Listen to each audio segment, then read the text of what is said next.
Can you say hard hats, folks? Hard hats, lunch pail, steel toe boots. Anything short of a championship this year is a failure. Look at this boomer right here.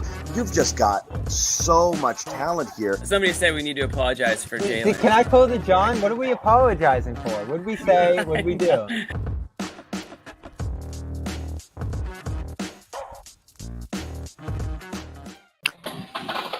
Hey, Bobby Manning here. Welcome to a preseason edition of the Garden Report back at TD Garden. Like we never left. Sherrod Blakely here. Nick Gelso checking in to begin a new season. His first appearance here on the Garden Report of 2024-25, and the Celtics back at the Garden. Win by 50, looking like the 2024 version of themselves. Now, let's be real. They didn't go against much competition tonight. Celtics put out all of their frontline guys except for Al Horford here, and they did the bulk of this work, but some good contributions in the back of the bench as well. We'll get into all of it here. And Sherrod, we haven't talked to you in a while either. Where else can we start but with Luke Kornet? Another start for him. Bobby, I'm just amazed that it took you 90 seconds. It took you more than 90 seconds to bring up Luke Kornet. Rightfully so, though, right? This was definitely this will be the Luke Kornet Garden Report today, because Luke was really good. I mean, he set the tone for this 50-point beatdown, doing a lot of the things that you want your third center to do in the preseason. Show that you can do some things when you get an opportunity to play. And, you know, with no Joel Embiid, obviously the path to being effective and impactful is a little bit smoother. But I give Luke credit, though. I mean, Luke got out there and he did his thing. And that's what you want to see if you're the Celtics. And I personally am tired of watching Luke set screens and bounce passes. I want to see if he can score. And this was a reminder that Luke can do more than just set screens. And he needs to do these type of things in the preseason, not only in terms of helping them win games, but I think just establish his presence in games. I think too often Luke is out there and he's just kind of out there.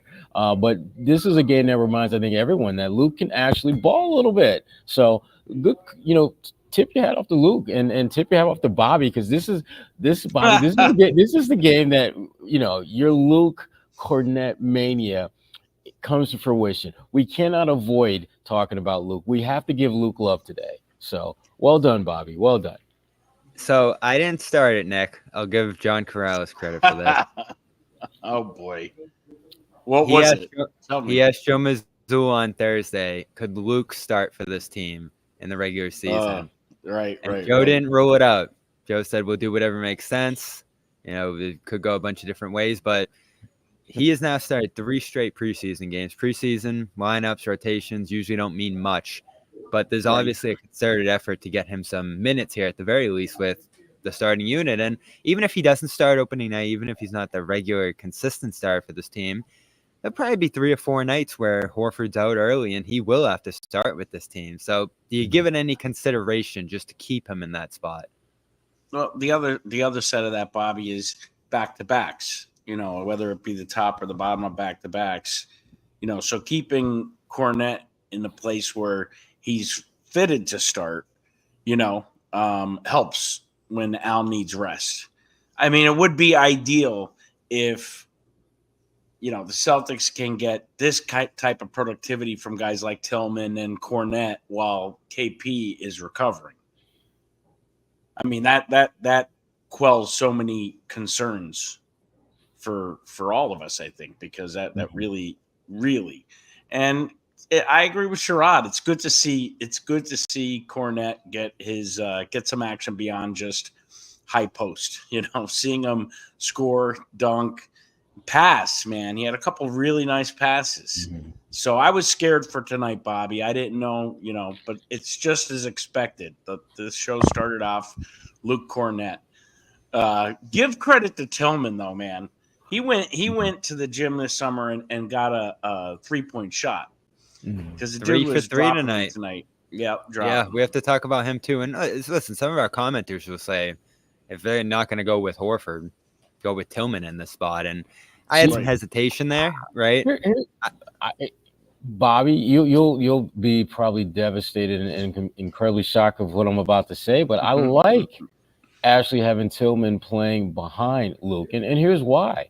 when you're looking at the second unit guys, you want guys who can come in there and give you some juice. Guys that can come in there and do some things to shift the game's momentum in your favor or extend, the good play. And I just think Tillman is better suited to do that because he can do more things and he's comfortable and confident of doing more things when he gets in the game. So Luke, to me, is kind of like a place marker where if in that starting lineup, he can keep things, not getting too crazy in the middle. And then you bring in Tillman, who can, I think, pick up where he left off or take it to another level. I don't think if you put those two in if you flip those roles, you'll get the same production. Like, I don't think Tillman can get off to a slow start and then you go with Luke and then all of a sudden things get better. Yeah.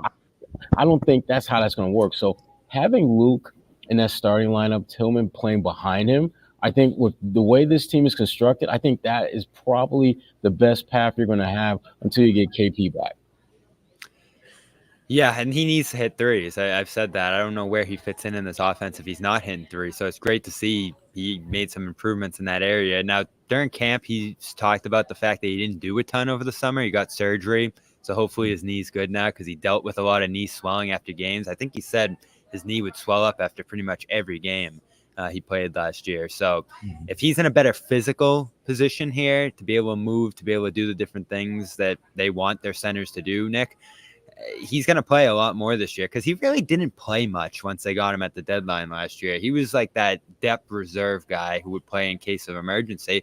And credit to him, he came in the finals when Luke was obviously hurt and wasn't a good fit for that series and hit a big three in game 3, defended Luka, and just showed some great defensive versatility. So they're fortunate to have him back. I mean, this is a guy who probably could have gone out in the market and gotten more money or at least a bigger role elsewhere. And he decided he just was comfortable here.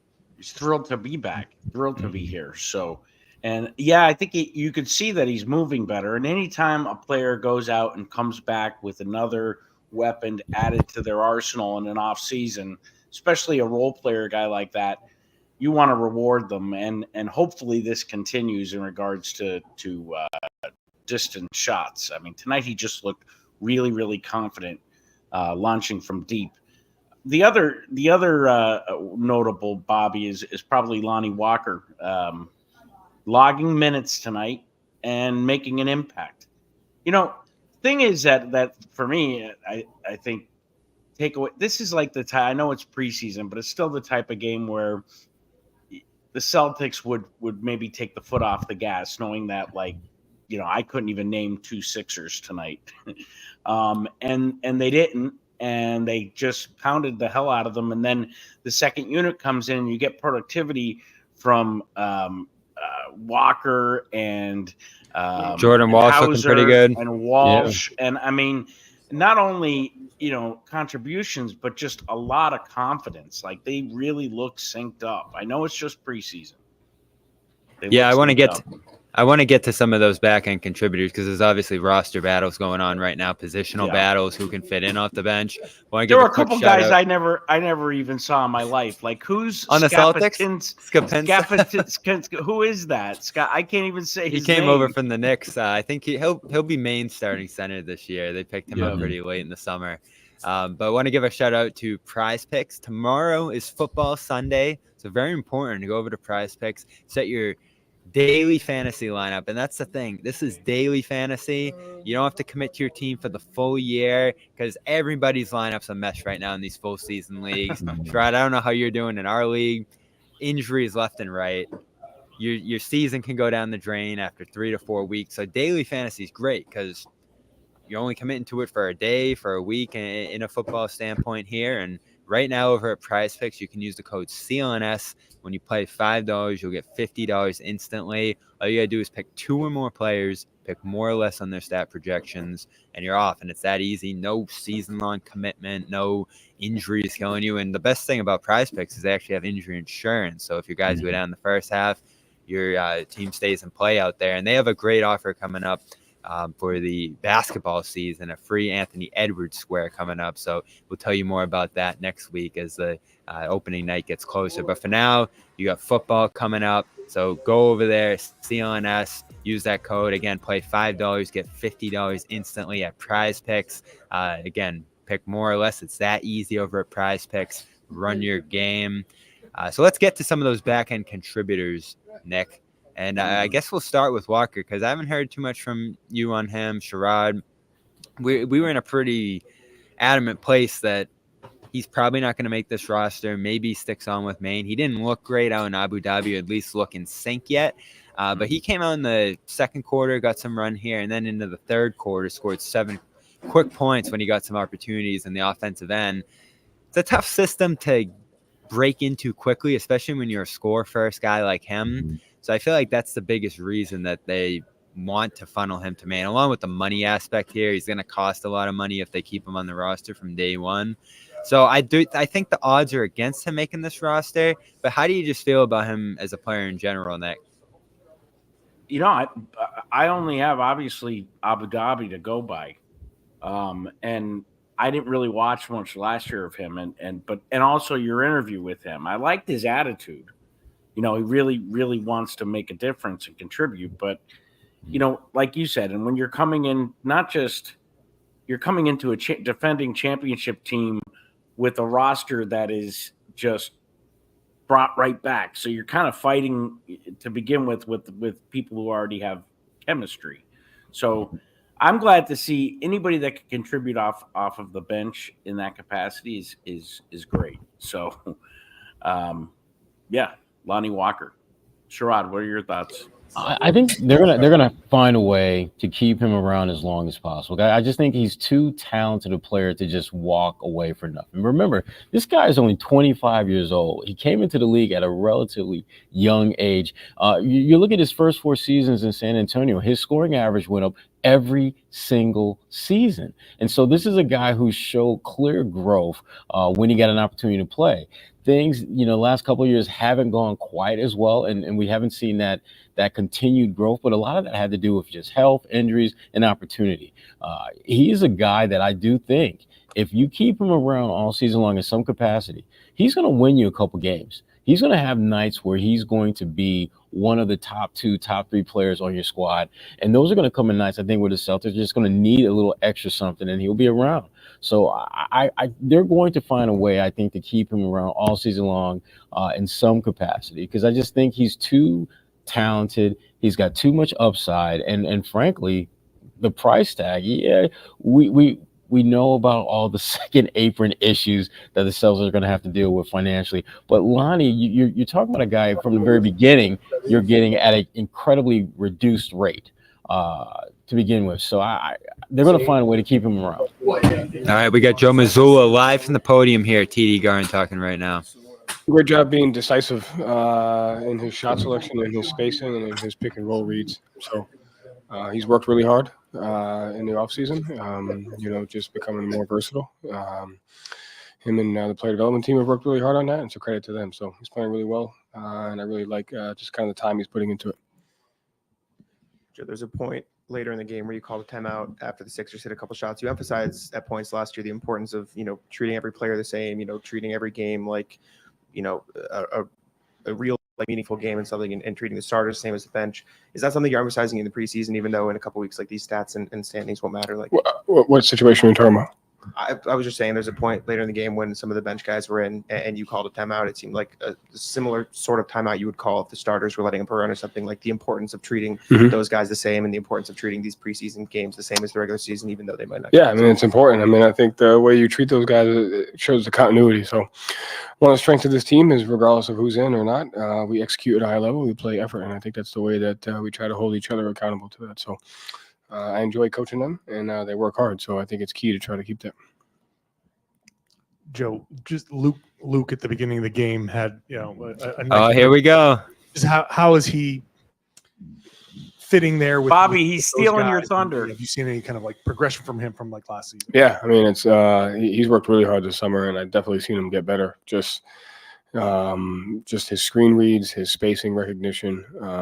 You know, he's one of our best defenders because of his ability to communicate. Whoa!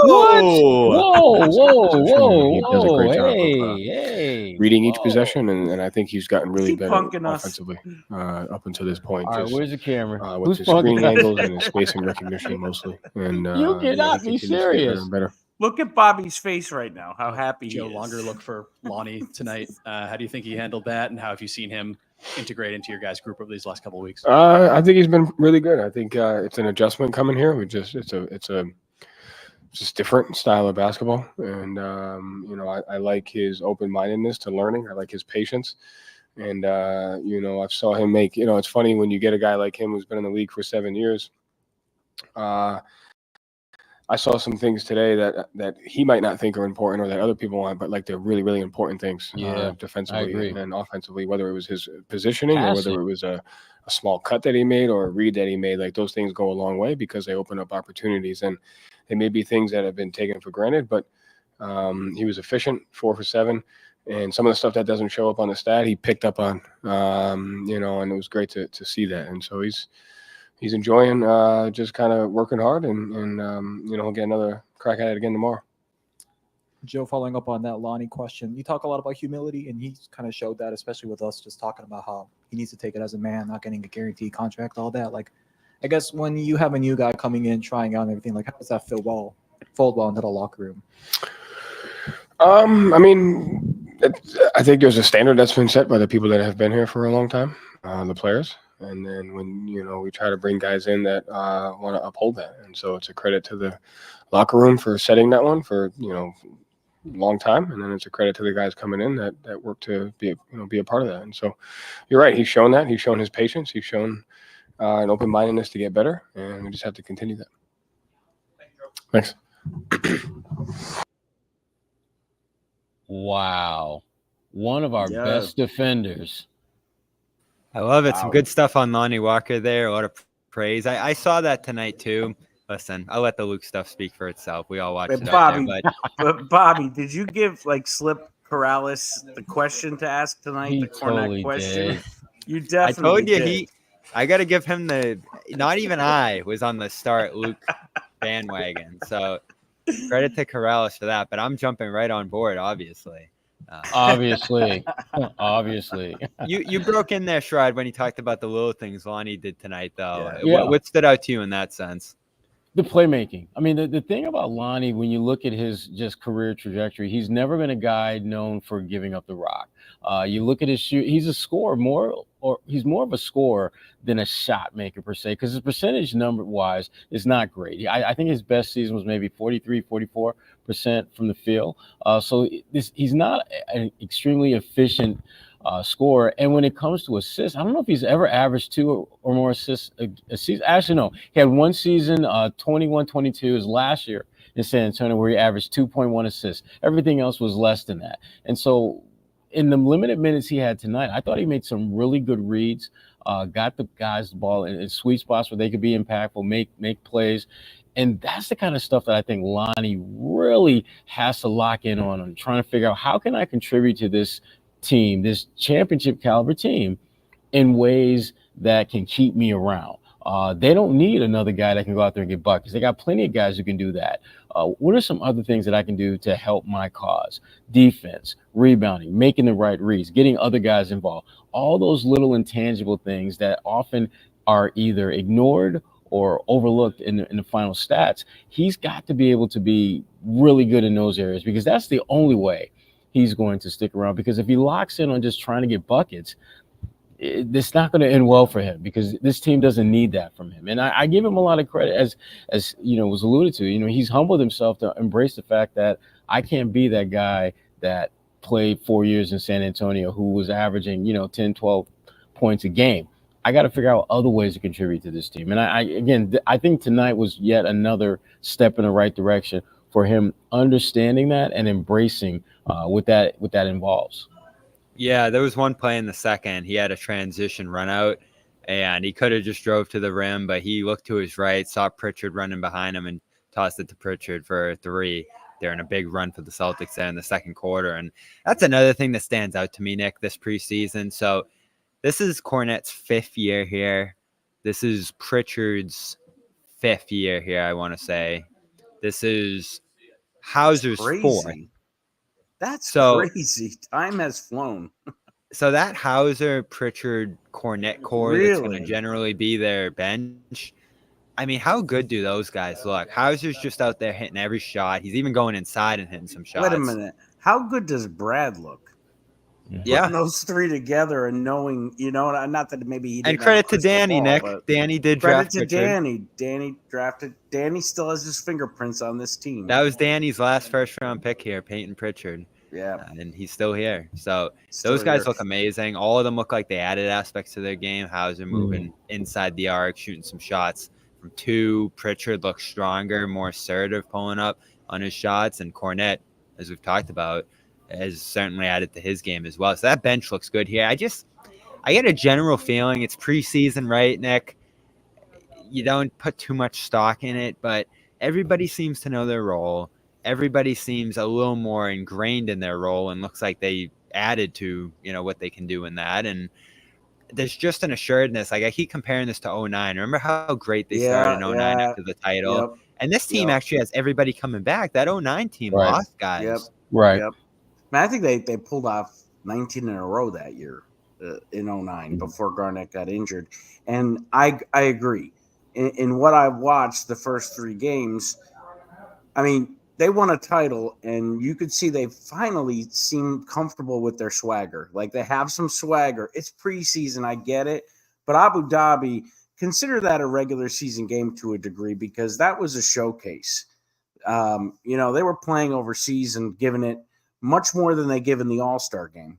So, you know what I'm saying? So as far as I'm concerned, they came out there wanting to show they could beat Denver and that last year they still have to have somewhat of a chip on their shoulder because last year everybody kind of voting against them, and then when they won, coming out and saying it was a cheap title because there was so many injuries and whatnot. You could tell this year they're coming out to prove again, and that swagger really goes a long way. So I agree, Bobby. 2009 written all over it, at least in their body language and in the way that their connectivity on the court. No real lackadaisical or complacency. Tonight I saw the lineup, preseason or not, when no Philadelphia players that we know of were playing besides, Yabusele, who Hauser, that was great, by the way, when Hauser blocked him. But I thought this is a great game for them to go at least tight into halftime. It'd be one of those annoying where they come out kind of not having, kind of have a letdown in intensity. Man, I was wrong, and I'm glad I was wrong.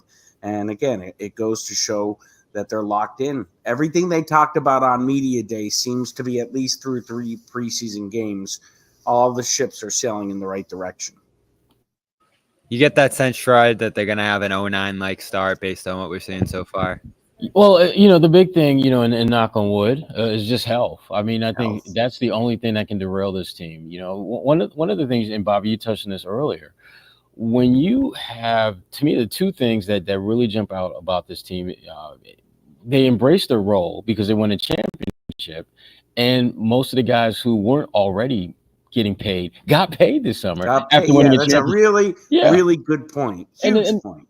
And the thing about it is that typically when guys get paid, it's usually they're getting paid for potential, not what their proven body of work is. When you win a championship, no one can question your impact on winning. You've literally contributed to the one cause that all teams in the NBA are striving towards, which is to win a championship. So to do that and still get paid by the team that you won a title with, that does not happen. Typically, you get paid by another team. So you've got players who understand their role when it comes to winning. You got players who got paid who hadn't already been paid. And so now you've got this culture, you've got this team, you've got this organization where you don't really have a lot of the questions and concerns and issues that a lot of teams have because everyone is happy and content. And then the third thing you've got going on is you have, and Nick alluded to this, you have a chip on your shoulder because people think that your championship isn't quite as championship worthy as other championships are, even though that's insane to think about. But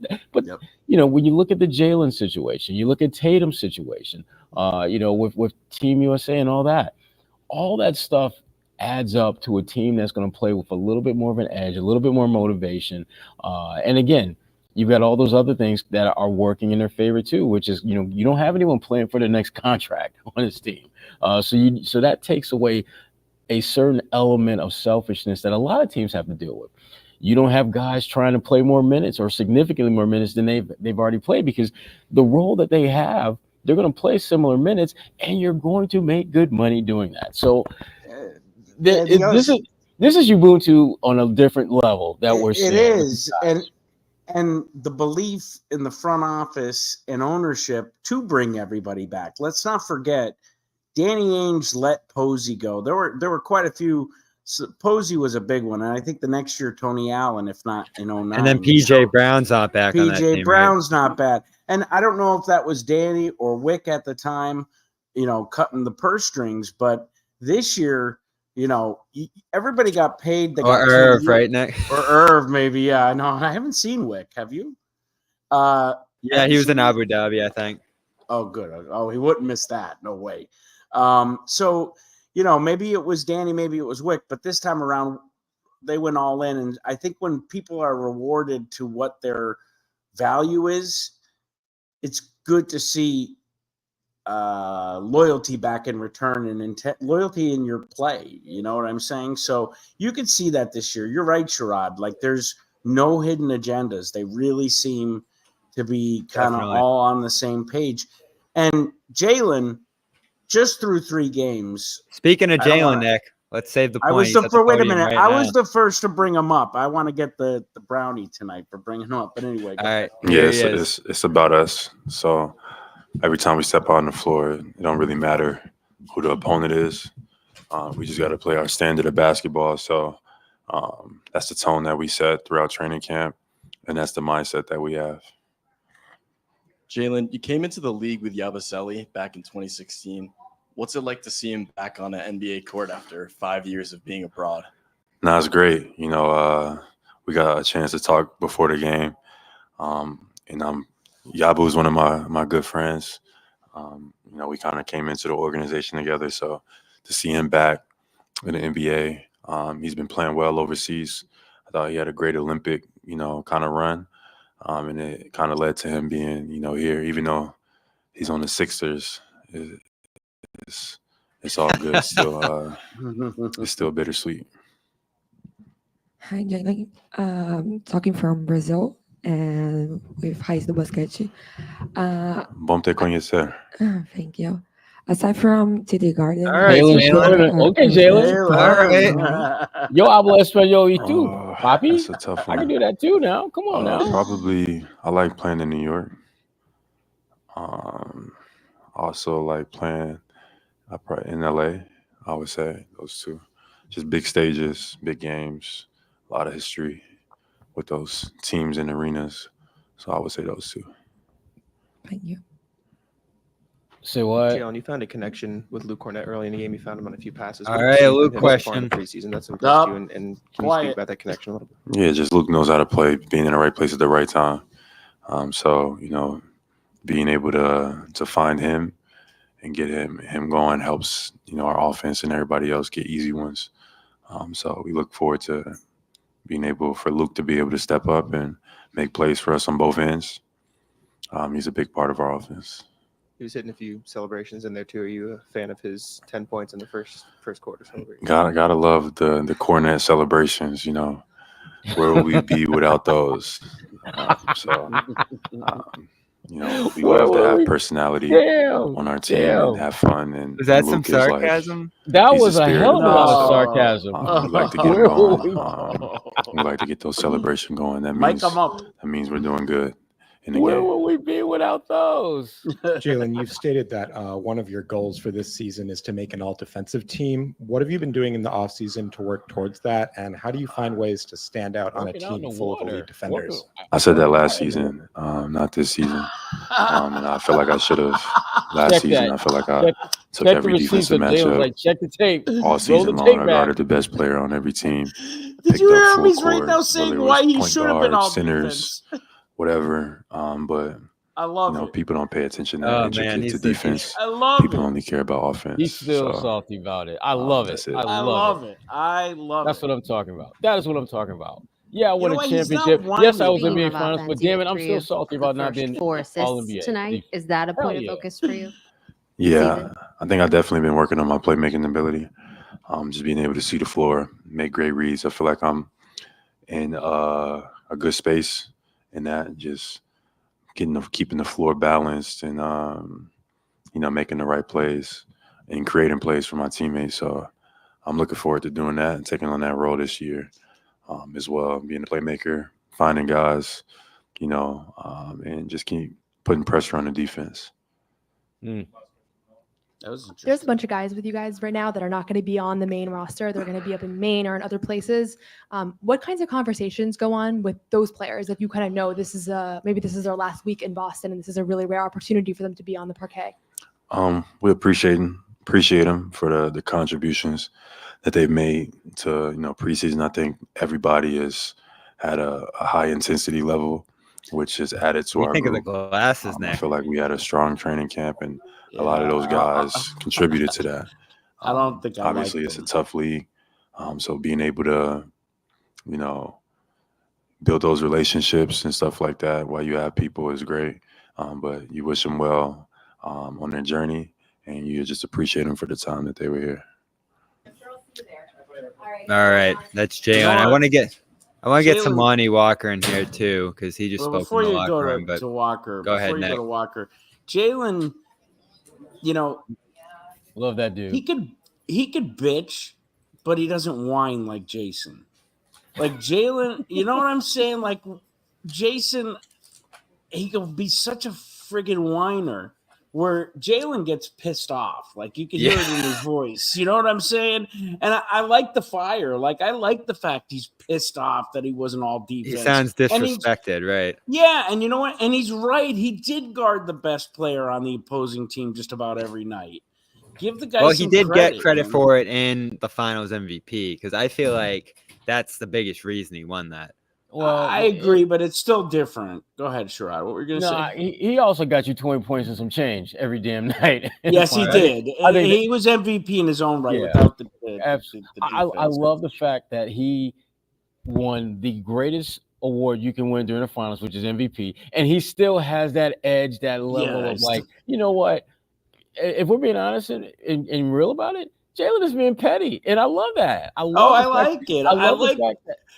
I love that he called her out too. He's like, that was last year. That was last year. And he made it clear his focus this year is more on being a playmaker. That's what he wants. He's become such a great quote too. Yeah, he has. Yeah. Well, he's authentic. I mean, that's the thing. I think most authentic. people. He's very authentic, and he speaks from a perspective and a voice that isn't like any other voice on this team, and very few, if any, throughout the NBA.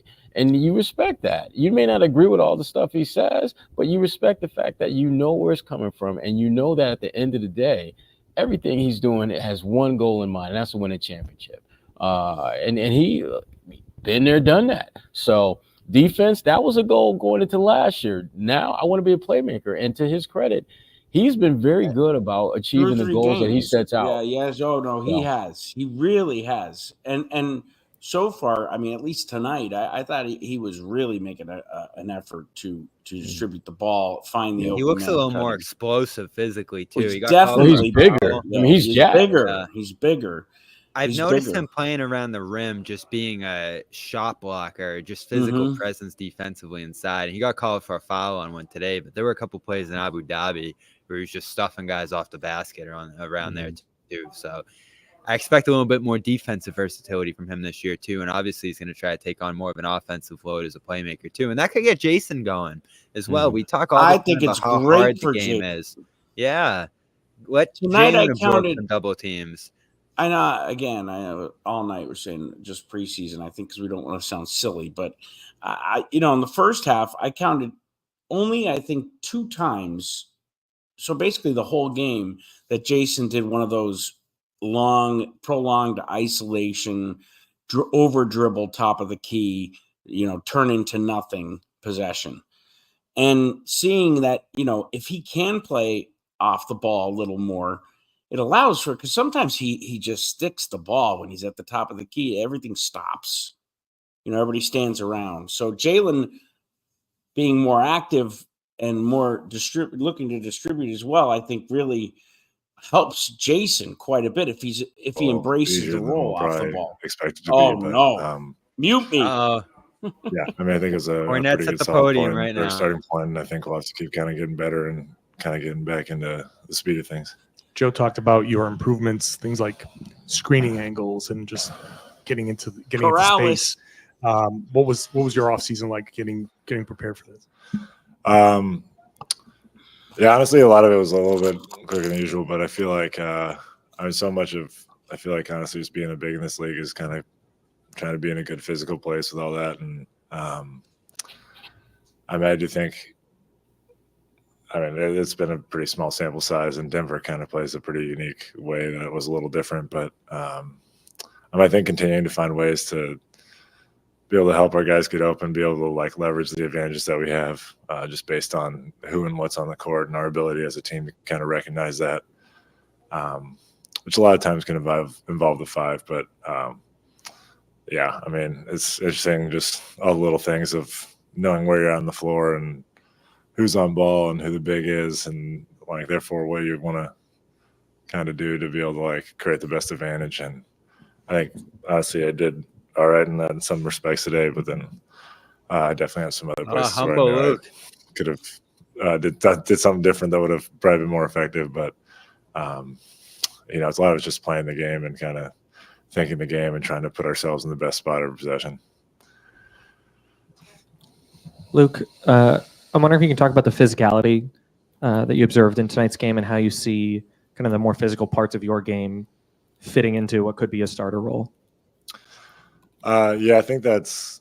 Honestly, last year with Charles Lee, I think he did a great job. Just kind of, really just owning that side of the game and embracing it, whether it's rebounding or just kind of, defensively or in screening. I think those are all kind of big parts where it comes in. A lot of times the advantage is created or not, especially as a screener, kind of just on your physicality and how well you kind of hold the guy off. And that's definitely an important part. And honestly, to play where, we want to be playing is it just kind of gets more and more intense with especially kind of the more veteran teams in the league. So it's something that I've had to adapt to. I think all players do to a certain extent, but myself particularly, as my career's kind of gone on, but it's just a part of playing the game at this point. All right, there's Luke Cornett. I like that last point there about the physicality. That stands out to me more than anything with him. He's on the offensive glass. He's playing more physical defensively, I feel like, able to extend himself out to the perimeter more, and even just scoring through contact inside. And that was a big thing he said at Media Day. He wants to try to do more aggressively his finish inside. There was a play you were talking about him actually making himself a threat offensively, Sherrod. They just left him alone at the free throw line on one play tonight, and he was just like, whoop, and just dribbled in and did a layup. So it's kind of weird to me how defenses guard him, because he's always looking to pass, so they're always kind of playing to the outside, like Tatum and Brown. They're thinking he's going to kick it right out to them. And he, more often than not, has some opportunities to just go right up inside, especially when he grabs the board. And that's my frustration with him. The fact that he, I think up to this point, has not taken advantage of those opportunities. And he plays with guys who are selfless enough to where if he takes a wide open shot at the top of the key, they're not going to trip about that. Because Tatum and Brown, they know that they can get their shots off pretty much anytime they want. But when their presence can create open shot opportunities for guys who they know can make shots, they need those guys to take those shots. That has been a lot of my frustration with Luke. I don't think he looks to shoot the ball enough, particularly when you're wide open. And when the Celtics acquired Luke, remember, the story on him was he gives us another stretch big. Mm-hmm. He has not stretched the floor nearly as much as I thought he would. And I'm fine with that. Been begging him to shoot threes for how many years now? Right. So, and even if you're not shooting threes, shoot twos, shoot long twos, just shoot anything. The damn ball. Yeah. And here's it looks the thing, though. I think he's been more efficient looking to play inside, and that creates a threat to the basket. There were times in those Denver games in Abu Dhabi where he was diving to the rim, and guys were actually collapsing in on him, and he's throwing out passes from there. So I like his re-altered game. Like, I don't know if he's just going to be launching threes at like a 29% rate. I think there's already enough good shooters on this team. So yes, if he's ever in the trail spot and they toss it back to him and he's wide open from there, he should take it. Like, he took one. He has to be willing to take it. Yeah, he has to be willing to take it. You have to be willing to take it. Right. But what did you guys think of Tatum tonight? I thought he was great. He was good. I had no issues. He was good. He didn't try He to was force good. it. And the three's there, Nick. The threes, like that, whatever he yep. did mechanically with the shot, it's there. He was 6 for 14 from three, about 42% in Denver. So 9 for 22. He's about 40%. So, yeah. Just looking at the shots he took in Abu Dhabi and tonight, the release is just quicker. That's the one thing. That's what I see too. And it's not like he's rushing it. It's just quicker. Quicker. It looks so much more fluid. And remember, Tatum is, he's got great length for his position. So it's hard for guys to block his shot. And if he's releasing it quicker, guys are going to start playing him a little bit more closely, which allows him to use his dribble drive game to create space and get to the rim and maybe potentially put that defense in scramble mode. And next thing you know, you've got to deal with Tatum's mid-range, or you've got Jalen in the corner, you got Derek White in the corner, you might have Luke, diving to the rim. All of a sudden, Tatum becomes more than just a guy that can get buckets. He becomes a guy now that can get 2 points for the Celtics in some way, shape, or form. That is what something as simple as a quicker release on your three-point shot can create. It makes you an already dynamic scorer that even more impressive. So if the three's back, look out. That's where you start talking about MVP. Yeah. I mean, I still he's my pick for MVP this year. Really? Before oh yes. This is going to be that year for Tatum. It would make sense. It would make sense, wouldn't it? I mean, Tatum on a down year is going to get you 25 points a game. On a down year. 27 on a down year. right. Yeah. So when that is like the basement of your game offensively, and you're a guy who defensively is way underrated, when you start looking at his overall body of work at that end of the floor, and as Bobby, as you pointed out, if that if he's like around a 40% 3-point shooter, which is very realistic, Tatum's averaging better than 30 points, and this team is going to be. Last year, there'd be 3 teams by 50 or more points. They might be 10 teams by that amount.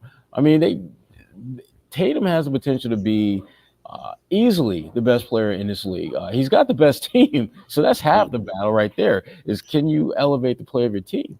And you know what? Look at that stat line: 5 of 11. The fact that he's willing to, and granted he didn't play a lot in the second half, but not forcing shots is just so huge. We know he's an amazing. He doesn't need to shoot a ton on this team. He doesn't need to shoot. He can be so lethal passing the ball just by creating opportunities. If he would leave the 3-point line, I mean, and hopefully this year he will. Yeah, I mean, look at that box score. That's a beautiful box score right there for a preseason game. For a preseason game. Yeah, 23 minutes. I mean, that's just stunning right there. His impact's translate into the box score, and you see it visually too, just how much he draws attention, how much he's able to assist other guys in creating opportunities for them. And I think that's the mark of a great player. And he makes tough shots like that turnaround, almost baseline fadeaway in the second half. Unguardable. And Sherrod, you could relate to this probably. I remember back in the day, when Jordan or Bird would pull off a shot like that, you'd be like, holy shit, how the hell and it changes the floor. And it changes the floor completely. And Tatum, it's like second nature, right? We look at it and we think, oh, this is just what he does. But back then, you'd be chanting their names after hitting a shot like that. He's just sick. He's really good. Yeah, no. So the confidence has to be there. The confidence has to be there. Right. It's about consistency for him too. He'll go through some great stretches and then shoot ice cold, and that hurts his run. He was the MVP favorite the last 2 years, through like the first quarter of the season, and then other guys heated up or he faded a little bit. And I don't think his MVP stock has ever been quite as low as it's been as I it is to agree. start Yeah, this but year. that also is to Sherrod's point. This guy's has something to prove. Again, how could you just won the title, and now he's got something to prove, not just for the fact that he didn't, and I don't think that would bother him that he didn't win MVP, but more so having his stock be so low after just winning a title. You have something to prove coming and the in. best team, sometimes best player, best team, that's sort of an MVP criteria too. And But, he didn't get the benefit of the doubt in that sense. And how long? I mean, I think you're seeing a little bit of a sharing of that best player with Jalen now too. I mean, at least that's from what a hurt media him, right? attention, right? Perspective. So how he deals with that is also pivotal. One more thing about 09, the thing that's different about this team's defending and 2009's is like we know the KG injury, but they went into the second half of the season like just incredibly good, and then the injuries came. Whereas this team, hopefully, all indications show with KP coming back around December, they'll be getting healthy just as the second half of the season starts. And look at how they're managing Al.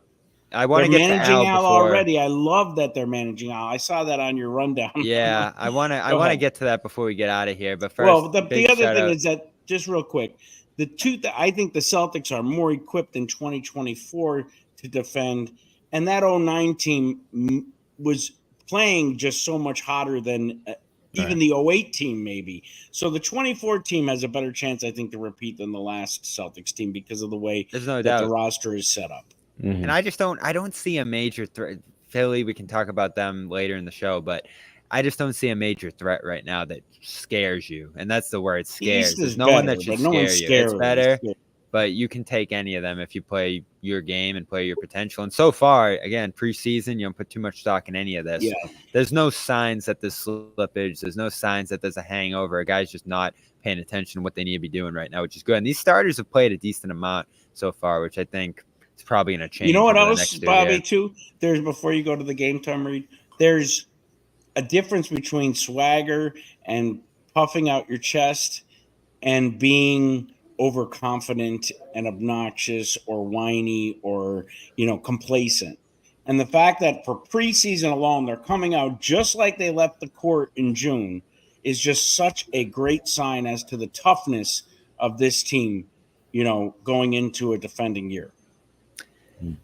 Absolutely. And I want to get to Horford before we wrap this up here. All the pressers are done over there, so we've heard from everybody tonight. The Celtics are back at it tomorrow against the Raptors. And if you want to be in the house, it's a 7 o'clock tip, a little earlier now.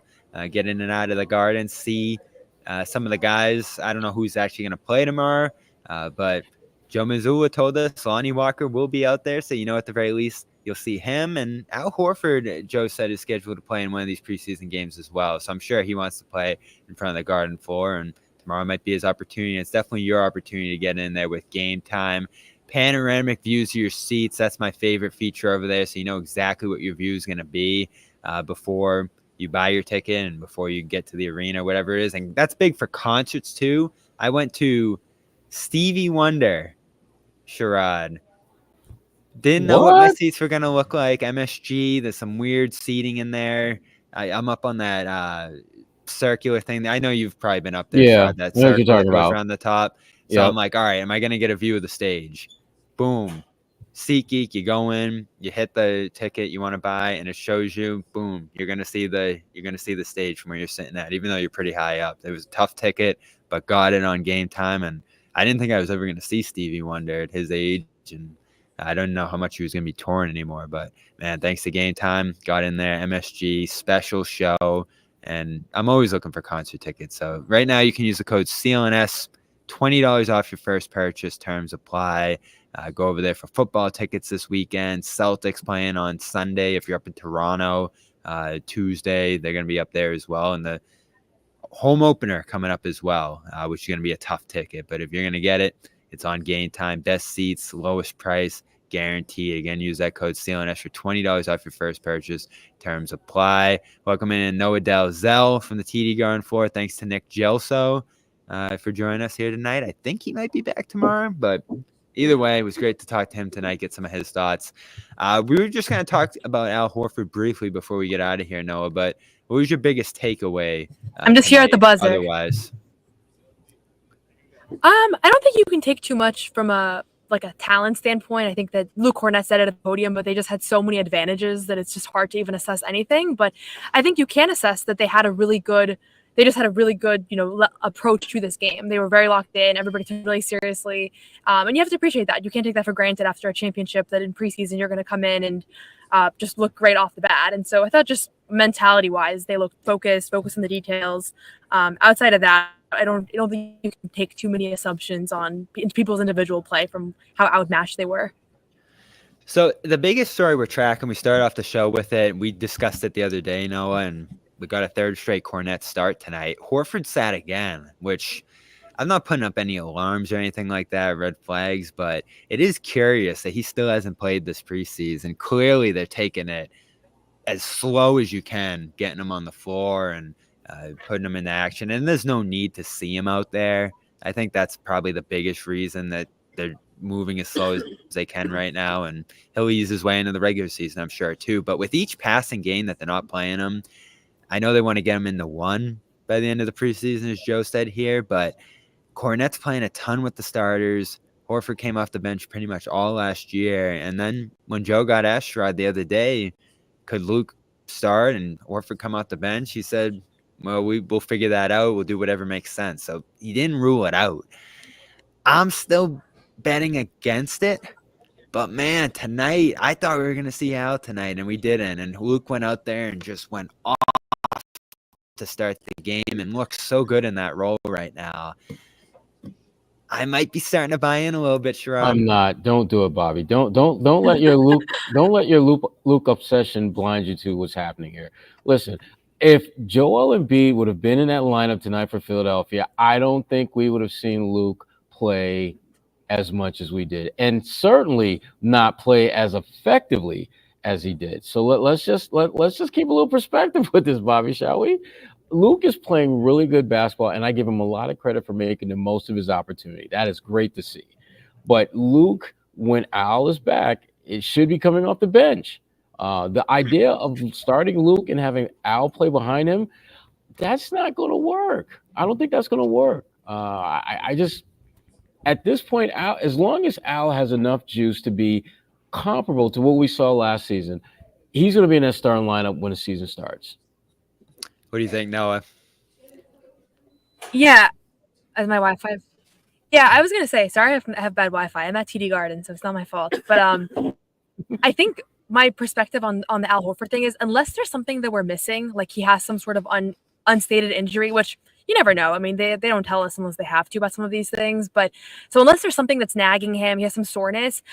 My understanding of the situation is just like, why play Al Horford in preseason games when he has 18 years of NBA experience and was playing through June and is going to have another really long season ahead of him, hopefully. And so it makes all the sense in the world to just sit him out for preseason. There's a possibility, obviously, that we're missing part of the picture, but Luke kind of said it himself. You know, John Corrales asked him post-game about his improvements and about how good he looked tonight, and he said, we had a lot of advantages in this game. Like, it was a pretty easy game to look good in effectively. He didn't say those words, but yeah, I think that they faced no competition. Yeah, it was like the post matchups were just ridiculous the entire night, and so I don't. It doesn't change my perspective on whether he should be the starter with this group. So you're going Al. I'm going Al, yeah. I think I changed my Bobby. mind tonight. I Sorry, think I'm Bobby. going Luke. Wow. I just like Al being in the second unit. And, before we get out of here, and obviously have to discuss what Xavier did tonight, too, hitting 3 threes. You can see Al and Tillman playing together off the bench, which was a pretty good look last year. And I think that's the thing, as I think this through, that's solidifying it for me, is you start Luke, you play him a short run. Al comes in pretty quickly. He's the sixth man here. And then you're able to get into that Al Tillman look, and you play bigger. You have all your bigs involved at that point.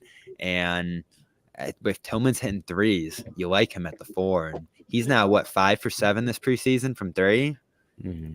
Small 6 for sample, 8. but pretty good. 6 for 8. He had another one late. That's right. Yeah, I mean, Xavier looks great. And I think, Joe talked about it, that he's worked really hard and that he's evolved quite a bit. He's working on becoming more versatile. I think, yeah, if he can hit that three, and from just watching them shoot around, like Xavier Tillman looks like he has a really good shot. I know it's hard for us to assess. We're watching small samples, but I'm bought into the idea that he can stretch the floor. I like Luke. I think everybody wants me to push back on you. I think you're pretty accurate on it, but yeah, Xavier Tillman to me was one of the things. I know, everybody else. So, I mean, Joe called him today one of the best defenders on the team. I think people are overlook it because he said it, not my words, not Bobby's words. No, I know. We heard it, and it was mind blowing. Oh, you heard it? Okay. Yeah, it was so mind blowing. I need to go over and rewatch that part of the video where you guys reacted to that in live That'll time. be our next Garden report. We'll rank the Celtics defenders. But I don't think he means like as a one-on-one defender. You know, he's talking about just like the way that he communicates on the floor and the way that he kind of knows where to go. I mean, it's the stuff we've been saying for a long time. Yeah, he's so trustworthy, and that's another reason I think he's in that mix. It's in the discussion. And, you know, it might not be every night.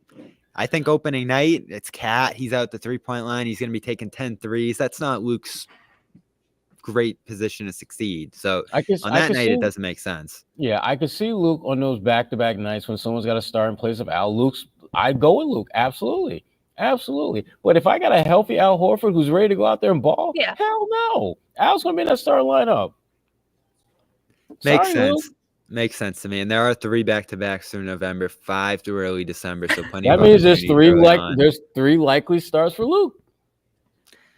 That is the most likely scenario for sure. And it might just be trying to get him some chemistry with the starters for those situations now where Al doesn't have to start. So that's definitely the most likely scenario here. I want to play this real quick before we get out of here because I thought it was pretty funny. We did talk to Gershon Yabusele. It was not a huge story. I don't know how big of a role he's going to play in Philly. But Sherrod covered him. I did not, but I did get to talk to him for the first time before the game here and said it was pretty surreal coming back to Boston. This was his first game in a start at center tonight since 2019. After which the Celtics cut him. He ends up in Real Madrid and said tonight he didn't know if he was ever going to be able to get back to the NBA. But one moment almost sealed it single-handedly when he dunked on LeBron, and a dunk heard around the world. I get asked about the dunk. A lot. I got surprised that you guys didn't ask me that yet. But, no, I know. That's even the first question. Everywhere I go, even people when they see me in the street, the kids, in the arena, everybody talked to me about it. So it was a great moment in my career, and of course, I'm enjoying it. Exactly. I thought he looked pretty good tonight too. He competed, hit threes, played pretty physically. Jalen got him or Hauser got him at one point, right? With a block in the lane. But good stuff from Yabu. They could use him. They're not a very deep team there in Philly, and that's why he's on that roster. Yeah, I mean, he's just matured. I mean, I think that's the biggest thing about him right now is he's just a much more mature in terms of his ability, in terms of the role that he plays. And when he was in Boston, you really didn't know what to make of him. I mean, is he a stretch big? Is he a, big on a block? Is he a facilitator? What exactly does he do? And I think it's taken him some time to figure out how he can be an impactful player at this level, at the professional level. And we saw in the Olympics. I mean, he can be very impactful when given an opportunity because I think he's matured to where he understands what he can and cannot do now. And he's a great fit for that Sixers team because they need a versatile big who can, play, some small ball center and can play the 4 spot and it has a little bit of a face-up game, things that I think is very comfortable doing now that I don't believe he was as comfortable when he was a Celtic at doing. So good to see him back in the league. Good to see him finally, I think, find a place where his skills and his talents are going to actually translate into meaningful minutes on the court. Yep, and that is a wrap for us tonight. We'll continue the conversation here with some Garden reports. Noah Delzell and I are going to discuss this game further and talk a little bit about what we might see tomorrow. Celtics back again against the Raptors. So you hear from us again tomorrow here at TD Garden, the final preseason game in Boston before the Celtics head to Toronto to conclude that part of the schedule. And then opening night from there. Again, want to shout out our sponsors here, Prize Picks. Go over there this weekend. Great time to start a daily fantasy team for the weekend's games. Pro football coming up on Sunday. Use the code CLNS, 2 or more players. Pick more on their stat projections. And if you play $5, you get $50 instantly with that code CLNS. And Game Time, as we mentioned, still offering $20 off your first purchase over there. Terms apply. So go to the Game Time app, create an account, and use that code CLNS. Today, for Noah Dalzell, check out You Got Boston here on CLNS Media and her continued coverage of the WNBA Finals, which look like they could be a classic over on SB Nation. And Sherrod Blakely, great contributor here to the Garden Report. You'll be hearing him again all season long here. And check out clnsmedia.com. I talked to Luke Cornett before the game about the possibility that he could start, conversations he's having with Joe about that, hit on all that with him and more. More to come for my conversation with Luke before the game tonight. 5th year of Luke in Boston. A great start to it. 3 starts for him and a breakout performance here against Oh, Bobby, get it over with, please. We'll do it. That's a wrap. See you guys. We'll talk to you tomorrow. Wait, Ahmed's got an outro for us, I think. No, he doesn't. He said he was going to work on an outro. He had a phenomenal game. Phenomenal. Horford's out. I think it's an option. That did not sound like a chair. It was a freaking chair. It does sound like a chair.